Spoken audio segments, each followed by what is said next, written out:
યશોદાએ પોતાના દીકરાનો જન્મદિવસ ઉજવ્યો છે. આપણે ઉજવીએ તો છે જ.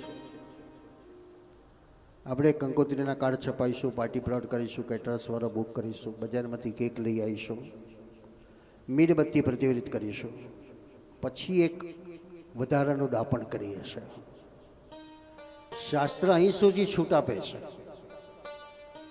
પણ પછી તાલીઓ પાડીને આ બાપ દીકરાને શું કે બેટા રોણું ધપ કરી નાખ, એટલે રોણું ધપ કરીને આપણે બધા તાલીઓના ગડગડાટ કરીએ. હવે મજા આવશે, હવે મજા આવશે. શું આવશે? હવે બધું રોણું ધપ થશે. પછી આપણે કહીએ ને એના બાપાના સમયમાં કેવી લીલા લહેર હતી, એના છોકરાએ જો કેવું કરી નાખ્યું. ઘરને અજવાળું રાખવું છે કે અંધારું કરવું છે એ જ ખબર નથી પડતી. આજની પાશ્ચાત્યમાં દોડની અંદર એવા આંધળા બની ગયા છે આપણે.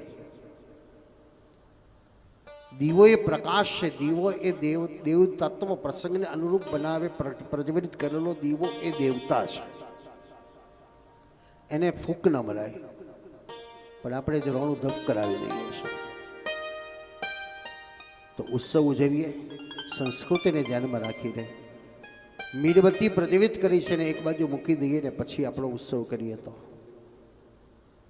યશોદાએ જન્મદિવસ ઉજવ્યો.